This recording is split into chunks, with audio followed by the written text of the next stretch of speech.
ప్రియ దేవుని బిడ్డలారా, మన వాక్య భాగం యోబు గ్రంథం 3వ అధ్యాయం వినబోతున్నాము. ఈ అధ్యాయంలో యోబు మొదటి ఉపన్యాసం. ఇప్పటి నుంచి ఉపన్యాసాలే మనకు వినపడతాయి. యోబు మీద ఎన్నెన్నో పరీక్షలు ప్రయోగించబడుతున్నాయి. యోబును సైతాను బాధిస్తున్నాడంటే ఈ విషయంలో యోబు మానవతకు దృష్టాంతంగా మనకు చరిత్రలో గోచరిస్తున్నాడు.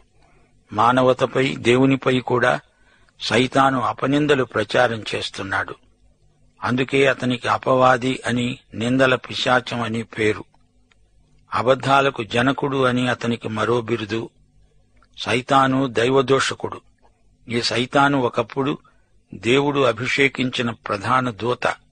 పతనమై సైతాను అయ్యాడు. దేవదూతలు మేధోజీవులు. సైతాను వచ్చి యోబును, అతని కుటుంబాన్ని, అతని ఆస్తిపాస్తులను ధ్వంసం చేశాడు. మనమంతా మానవ పాపులం. మనల్ని ఉన్నపాటున దేవుడు పరలోకానికి తీసుకువెళ్లడం అసాధ్యం. ఇక్కడి మనుషులను ఆ ఫలాన పరలోకానికి రవాణా చేస్తే అది మరో పాప ప్రపంచమవుతుంది. అందుకని యేసు ప్రభు యోహాను సువార్త 3వ అధ్యాయం 7వ వచనంలో నికోదేము అనే పండితునితో అన్నాడు, నీవు కొత్తగా జన్మిస్తేనే కాని పరలోకాన్ని చూడలేవు, అందులో ప్రవేశించలేవు. మానవులందరూ అక్షరాలా పాపులే. చాలామంది పుట్టింది మొదలుకొని చచ్చే వరకు పాపులై చివరికి భయంకరమైన నరకంలో పడిపోతున్నారు. ప్రసంగి 7వ అధ్యాయం 29వ వచనం అంటున్నాడు, ఇది ఒకటి మాత్రము నేను కనుగొన్నాను, ఏమనగా దేవుడు నరులను యథార్థవంతులనుగా పుట్టించాడు గాని వారు వివిధమైన తంత్రములు కల్పించుకొని ఉన్నారు. సైతాను ఒక దుష్ట కార్యక్రమం ప్రవేశపెట్టాడు. మనిషిని పీడించి అతన్ని పలువిధాల ఒత్తిడికి గురిచేసి అతనికి మేధోక్షాళన చేసి నరకంలోకి పడనెట్టడమే సైతాను చేసే పని. అందుకే దేవుడు తన బిడ్డల చుట్టూ ఒక కంచె వేశాడు. అలాగే దేవుడు యోబు చుట్టూ కంచె వేశాడు. ఆ కంచెను విరగ్గొట్టి సైతాను యోబు జీవితంలో ప్రవేశించి అతనికి కలిగినదంతా నాశనం చేశాడు. దేవుడు అతనికి ఒక హద్దు మేరకు అలా చేయడానికి అనుమతి ఇవ్వడం జరిగింది. బాధ అనే సమస్యకు మూల కారణాలు, పరిష్కారాలు పాత నిబంధనలో పూర్తిగా మనకు లభించవు. అవన్నీ కొత్త నిబంధనలో దొరుకుతాయి. బైబిలు గణిత వాచక పుస్తకం లాంటిది. పాత నిబంధనలో లెక్కలు, సమస్యలు ఉంటాయి. జవాబులు లెక్కల పుస్తకంలో చివరన అనగా కొత్త నిబంధనలో పొందుపరచబడి ఉంటాయి. పాత నిబంధనలోని నిరీక్షణ కొత్త నిబంధనలో నెరవేరింది. యోబుకు దేవుడు పెట్టిన విశ్వాస పరీక్షను సైతాను నిర్వహించడం గొప్ప విశేషం. మానవునికి కనీసం కూడు, గుడ్డ, నీడ ఉండాలి. ఆస్తిపాస్తులు ఉండాలి. క్షేమము, భద్రత ఉండాలి. మానవుడు సంఘజీవి. రేపటికి అంటూ ఈ రోజున కొంత కూడబెట్టుకోవటం కూడా మానవ లక్షణం. దేవుడు మానవుడి వినియోగం కోసం ప్రకృతిలో అనేకమైన వనరులు సిద్ధంగా ఉంచాడు. భౌతికమైన ఆశీర్వాదాలు కూడా దేవుడిచ్చినవే. అయితే ఆధ్యాత్మిక శీలం ఉన్న మనుషులెవరూ ఈ భౌతిక ఆశీర్వాదాల మీద మాత్రమే ఆధారపడరు. మానవుడు భౌతికమైన వస్తు ప్రపంచానికి బందీ అయిపోతున్నాడు. అయితే ఇక్కడ యోబును చూడండి. అతని ఆస్తిపాస్తులు, భౌతికమైన వనరులు అన్నీ పూర్తిగా ధ్వంసమైపోయాయి. అన్నీ పోయినా అతడు గట్టి పునాదిపై నిలిచి ఉన్నాడు. అతని ఆధ్యాత్మిక శీలం చెక్కు చెదరలేదు. తల్లిదండ్రులు పిల్లలను ఎత్తుకొని ముద్దాడి మురిసిపోతారు. చిన్నారి పాపలు అమ్మా, నాన్న అంటూ వారి చుట్టూరా పొద్దస్తమానము తిరుగుతూ ఉంటారు. ఈ పిల్లలు తాము పెద్దవారై తిరిగి కుటుంబాలుగా ఏర్పడతారు. ఈ విధంగా మానవ కుటుంబం మమతానురాగాలతో సంతోషంగా వర్ధిల్లడం సర్వసాధారణం. అలాంటి యోబు కుటుంబాన్ని సైతాను పూర్తిగా నాశనం చేశాడు. పిల్లలందరూ హతమైపోయారు. యోబుకు 7 కుమారులు, 3 కుమార్తెలు. ఆ తరువాత మనిషికి ఆరోగ్యమే మహాభాగ్యం. అయితే ఇక్కడ యోబు ఆరోగ్యాన్ని సైతాను పూర్తిగా పాడు చేసి విడిచాడు. అంతేకాదు, తనకు సాటి అయిన సహాయమే భార్య. ఆమెకు కూడా భర్త పట్ల ఏ కోశాన సానుభూతి లేకుండా చేశాడు. సదవగాహన లేదు. శ్రీమతి యోబు తన భర్తను అపార్థం చేసుకున్నది. ఇది ఎంత బాధో చిత్రహింసో అనుభవించిన వారికి తెలుస్తుంది. పైగా యోబు స్నేహితులు కూడా అతణ్ణి ఆదరించటానికి బదులు పుండు మీద కారం చల్లినట్లు తమ ఊకదంపుడు ఉపన్యాసాలతో అతణ్ణి మరీ ఏడిపించారు. స్నేహితుల సహవాసం జలాశయం అనుకున్నాడు. అది ఎండమావులే అని తెలుసుకున్నాడు. సైతాను యోబుకు చేయగలిగినంత కీడు చేశాడు. ఇప్పుడు ఏం చేయబోతున్నాడు? అతనిలో ప్రవర్తిల్లే ఆధ్యాత్మిక విలువలను కూడా ధ్వంసం చేయడానికి పూనుకున్నాడు. స్నేహితుల ప్రసంగ సారాంశమంతా ఇదే. యోబు నిరాశావాది అయిపోయాడు. అంతకుముందు అతనిలో ఉన్న హుందాతనం, వ్యక్తిత్వం అన్నీ గతించాయి. ఒకడు తన ప్రాణానికి ప్రతిగా ఏమి ఇయ్యగలడు? నేటి యువతలో ఆధ్యాత్మిక విలువలు లోపించిన సంధి లక్షణాలు కానవస్తున్నాయి. లూకాసు వార్త 12వ అధ్యాయం 7వ వచనంలో యేసు ప్రభువు ఏమన్నాడు? మీరు అనేకమైన పిచ్చుకల కంటే శ్రేష్ఠులు కారా? కాబట్టే క్రీస్తు మీకోసం చనిపోయి అంత గొప్ప వెల చెల్లించాడు. మన కోసం చెల్లించబడిన వెల యేసుక్రీస్తు యొక్క పవిత్ర రక్తం. ఎంతో వెలపెట్టి దేవుడు నిన్ను కొనుక్కున్నప్పుడు నీవు నిష్ప్రయోజకుడివని ఎందుకు అనుకుంటావు? నీలోని ఆధ్యాత్మిక విలువలను సైతాను ముట్టడిస్తున్నాడు. జాగ్రత్త. ఈ సందర్భంలో మరో మాట మీకు చెప్పాలి. దేవుడు అన్యాయస్థుడు కాడు. దేవుడు నాకు అన్యాయం చేశాడని ఏ వ్యక్తి అనకూడదు. అది దైవదూషణ. విశ్వాసులారా, వింటున్నారా? బైబిలంతా దైవావేశము చేత కలిగిన దేవుని వాక్యమని మనమెన్నడూ మరువలేము. ఆదికాండం 3వ అధ్యాయం 4వ వచనంలో సైతాను ఆదాము హవ్వలతో మీరు పండు తిన్నా చావనే చావరు అన్నాడు. సైతాను మాటలు దైవావేశం వల్ల కలిగినవి కావు. అయితే సైతాను మాటలు ఉన్నవి ఉన్నట్లు రాసినవారు దైవావేశం చేతనే రాశారు. బైబిలులో ఉన్నదంతా సత్యమే అన్నప్పుడు సైతానీయమైన అసత్యాలేవో అవి కూడా అందులో రాయబడి ఉన్నాయి. బైబిల్లోని అక్షర సత్యమంతా నమ్మదగిందే. అందులో ఏమాత్రమూ సందేహము లేదు. సైతాను మరో దురుద్దేశ్యంతో పనిచేశాడు. యోబుకు దేవుని పట్ల ఉన్న ప్రేమను తొలగించే ప్రయత్నం చేస్తున్నాడు.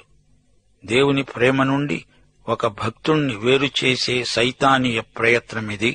యోబు గ్రంథం 1వ అధ్యాయం 21వ వచనంలో యోబు ఏమన్నాడు?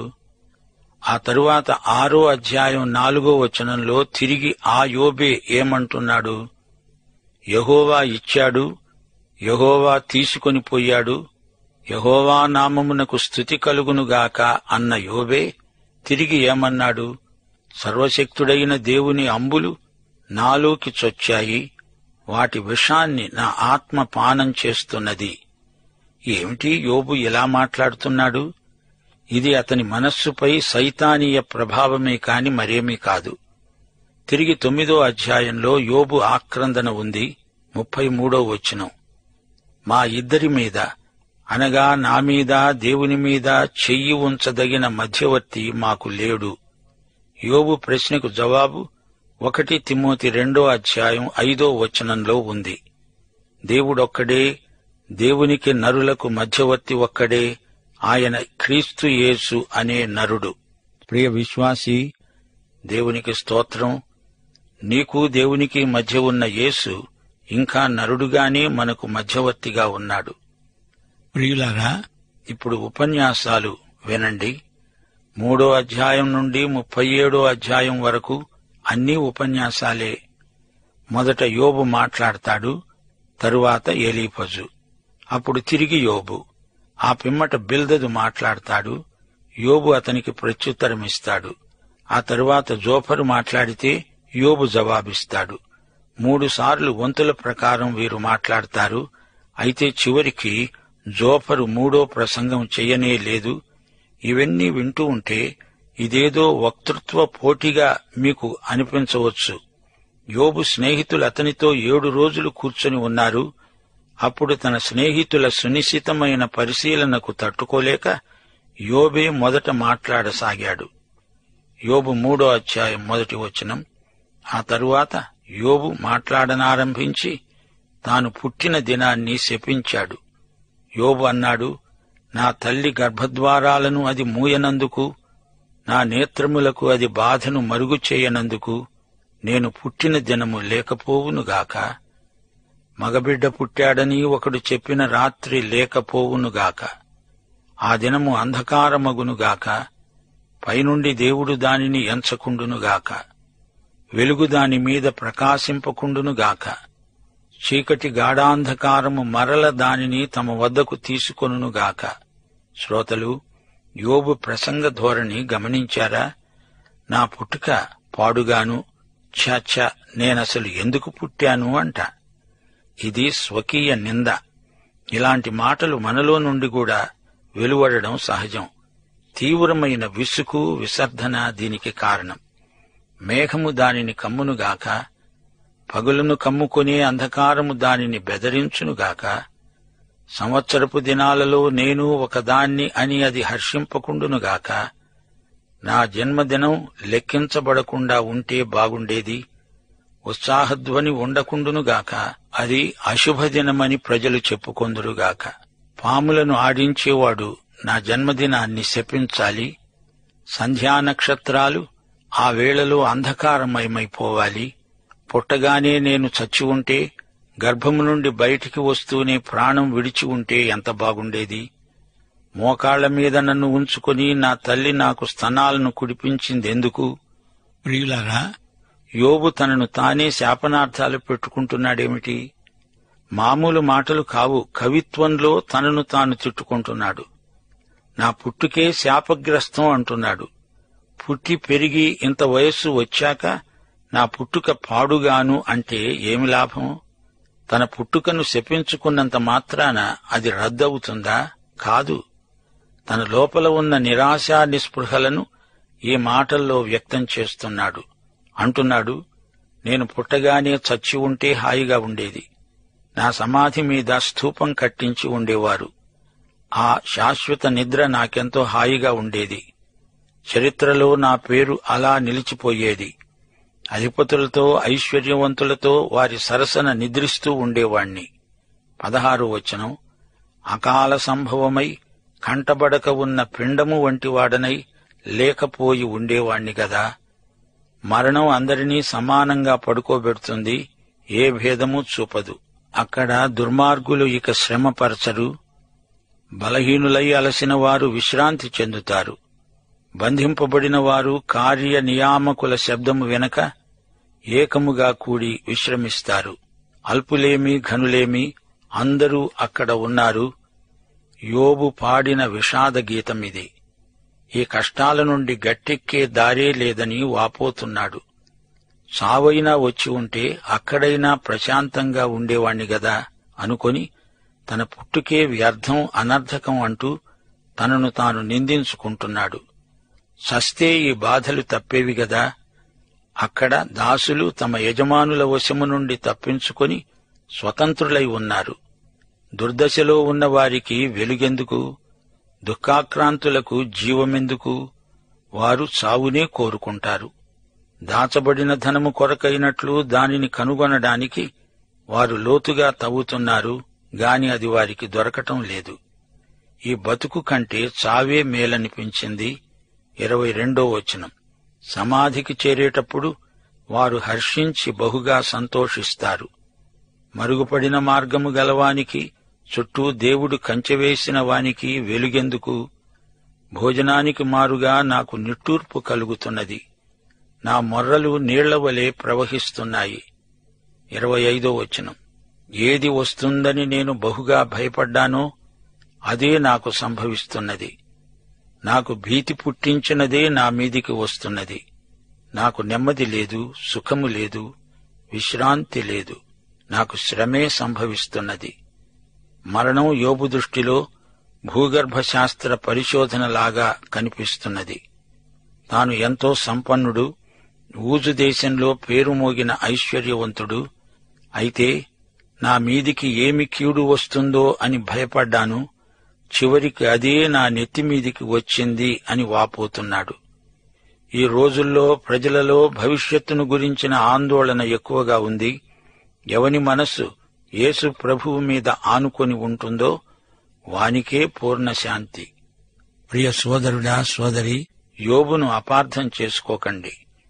యోబు తన విశ్వాసాన్ని కోల్పోలేదు. బాధలో కలవరిస్తున్నాడంతే. జీవన పాత్రలో అడుగున ఉన్న చేదు మింగుతూ అన్న మాటలివి. ఎందుకు తనకింత శ్రమ రావాలి? కారణమేమిటి? అతనికి ఏమీ పాలుపోవటం లేదు. యోబు తన స్నేహితులు వింటూ ఉండగా ఈ మాటలు పలుకుతున్నాడు. ఇదొక పాట. ఇందలి పదములన్నీ ఎంతో భావగర్భితమైనవి. యోబు ప్రశ్నలడుగుతున్నాడు. ఈ ప్రశ్నలకు జవాబేమిటి? తనకెందుకు ఈ శ్రమలు వచ్చినట్లు? శ్రమలు, శ్రమలు ఎందుకు? ఎందుకివి నాకు రావాలి? యోబు నిస్పృహ అతని విషాద గీతంలో వ్యక్తమవుతున్నది. పాఠం ఇంతటితో సమాప్తం. యెహోవా మిమ్ములను ఆశీర్వదించి కాపాడునుగాక. యేసుక్రీస్తు మీకు తన సన్నిధి కాంతిని ప్రకాశింపచేసి కరుణించునుగాక. పరిశుద్ధాత్మ మీ మీద తన సన్నిధి కాంతిని ఉదయింపచేసి సమాధానము కలుగజేయునుగాక. ఆమేన్.